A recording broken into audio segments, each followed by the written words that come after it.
참미예수님, 오늘은 2월 5일 금요일 성녀 아가타 동정 순교자 기념일입니다. 독서와 복음 말씀 봉독하도록 하겠습니다. 성부와 성자와 성령의 이름으로 아멘. 제1 독서입니다. 히브리서의 말씀입니다. 형제 여러분, 형제애를 계속 실천하십시오. 손님 접대를 소홀히 하지 마십시오. 손님 접대를 하다가 어떤 이들은 모르는 사이에 천사들을 접대하기도 하였습니다. 감옥에 갇힌 이들을 여러분도 함께 갇힌 것처럼 기억해주고, 학대받은 이들을 여러분 자신이 몸으로 겪는 것처럼 기억해 주십시오. 혼인은 모든 사람에게서 존중되어야 하고, 부부의 잠자리는 더럽혀지지 말아야 합니다. 불륜을 저지르는 자와 간음하는 자를 하느님께서는 심판하실 것입니다. 돈 욕심에 얽매여 살지 말고 지금 가진 것으로 만족하십시오. 그분께서 나는 결코 너를 떠나지도 않고 버리지도 않겠다 하고 말씀하셨기 때문입니다.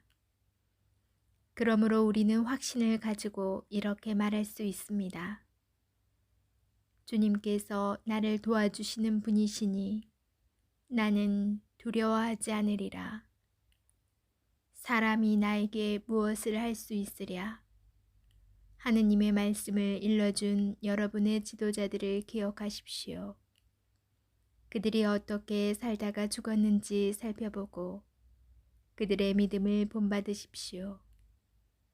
예수 그리스도는 어제도 오늘도 또 영원히 같은 분이십니다. 주님의 말씀입니다. 하느님 감사합니다. 복음 말씀입니다. 마르코가 전한 거룩한 복음입니다. 그때 예수님의 이름이 널리 알려져 마침내 헤로데 임금도 소문을 듣게 되었다. 사람들은 세례자 요한이 죽은 이들 가운데에서 되살아난 것이다. 그러니 그에게서 그런 기적의 힘이 일어나지 하고 말하였다. 그러나 어떤 이들은 그는 예리하다 하는가 하면 또 어떤 이들은 옛 예언자와 같은 예언자다 하였다. 헤로데는 이러한 소문을 듣고 내가 목을 벤 그 요한이 되살아났구나 하고 말하였다. 이 헤로데는 사람을 보내어 요한을 붙잡아 감옥에 묶어둔 일이 있었다. 그의 동생 필리포스의 아내 헤로디아 때문이었는데 헤로데가 이 여자와 혼인하였던 것이다. 그래서 요한은 헤로데에게 동생의 아내를 차지하는 것은 옳지 않습니다 하고 여러 차례 말하였다. 헤로디아는 요한에게 앙심을 품고 그를 죽이려고 하였으나 뜻을 이루지 못하였다.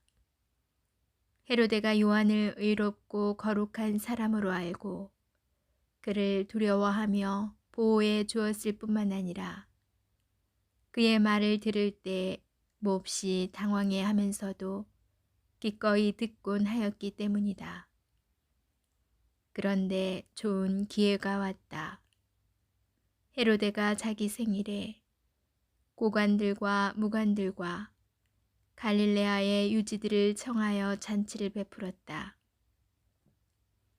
그 자리에 헤로디아의 딸이 들어가 춤을 추어 헤로데와 그의 손님들을 즐겁게 하였다. 그래서 임금은 그 소녀에게 무엇이든 원하는 것을 나에게 청하여라. 너에게 주겠다.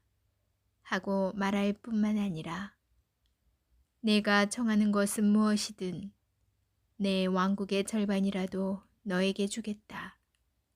하고 굳게 맹세까지 하였다.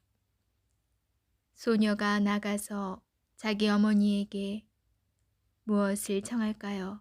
하자 그 여자는 세례자 요한의 머리를 요구하여라 하고 일렀다. 소녀는 곧 서둘러 임금에게 가서 당장 세례자 요한의 머리를 쟁반에 담아 저에게 주시기를 바랍니다 하고 청하였다. 임금은 몹시 괴로웠지만 맹세까지 하였고 또 손님들 앞이라 그의 청을 물리치고 싶지 않았다.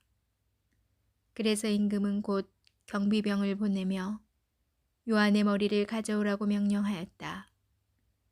경비병이 물러가 감옥에서 요한의 목을 베어 머리를 쟁반에 담아다가 소녀에게 주자 소녀는 그것을 자기 어머니에게 주었다.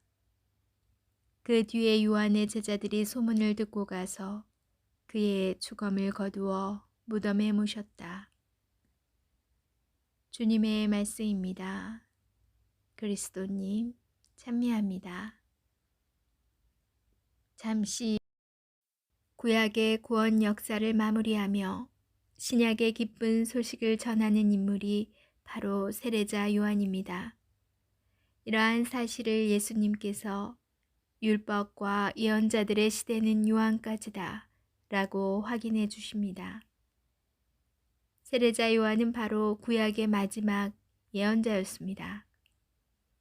그는 헤로데라는 권력자의 부당함을 지적하였는데 그것이 빌미가 되어 참수를 당합니다. 이는 구약의 이사야 예언자의 삶과 비슷합니다. 세례자 요한은 주님의 길을 곧게 내라는 이사야의 선포를 수용합니다. 그 옛날 이사야가 외친 것처럼 세례자 요한은 광야에서 외칩니다. 이사야와 세례자 요한은 삶의 마지막 모습도 닮았습니다. 이사야는 므낫세 임금의 폭정을 거슬러 하느님 말씀을 전하다가 참수를 당하였고 세례자 요한도 헤로데 임금에게 참수를 당합니다. 세례자 요한의 삶과 외침은 참 예언자의 모습입니다. 우리도 세례자 요한이나 구약의 예언자들처럼 목숨을 걸고 하느님의 공정과 정의를 선포할 수 있다면 얼마나 좋겠습니까?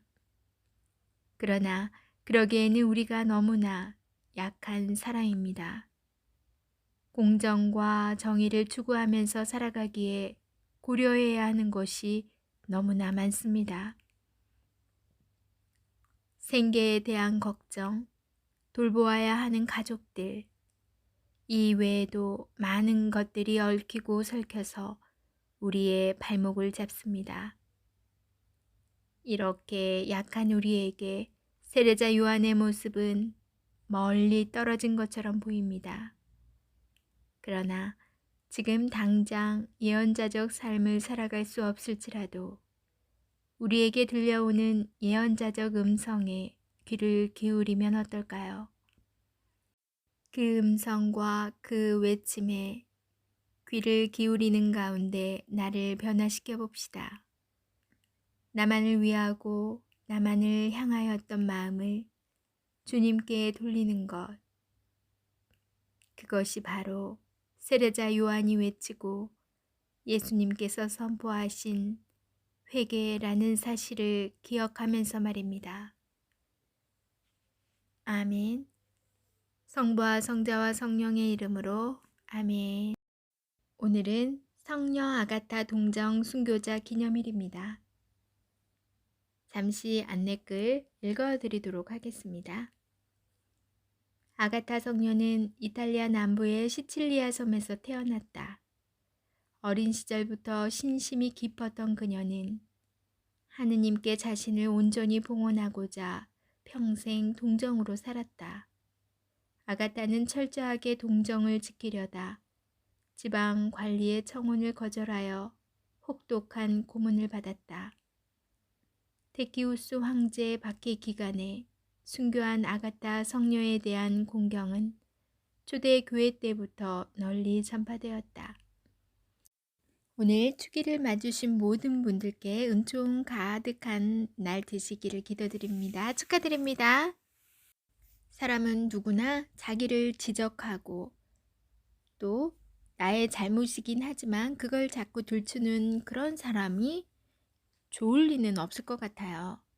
오늘 복음을 묵상하면서 바로 세례자 요한이 헤로데 가족에게 비친 모습이 그렇지 않을까 싶습니다. 하지만 헤로데 가족은 부당한 권력을 이용하여 세례자 요한의 목숨까지도 빼앗아 버리고 말았는데요. 예나 지금이나 목소리를 내서 올바름을 얘기한다는 것은, 정의를 얘기한다는 것은 그래서 생각보다는 어려운 것 같아요. 세상과 거미줄처럼 엉켜 있기 때문에 생계에 대한 걱정, 가족, 그 외에 많은 것들이 바른 말을 하기엔 우리의 발목을 잡는 경우도 꽤 있습니다. 우리의 모습이 이렇게 나약함을 또 한 번 세례자 요한을 통해서 찾아볼 수 있었는데요. 그럼에도 불구하고 우리는 그래도 주님 말씀에 귀를 기울이며 앞으로 계속 나가야겠다는 생각 해보았습니다.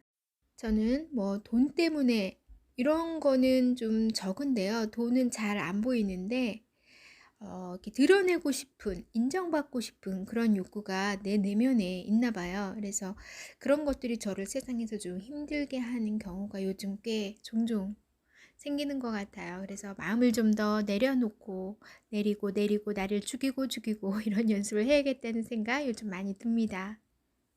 오늘 세례자 요한을 통해 여러분들도 내 자신을 들여다보고 주님을 향해 어떻게 나아가고 있는지 묵상해 보시는 밤 되시기 바랍니다. 전 내일 다시 만날게요.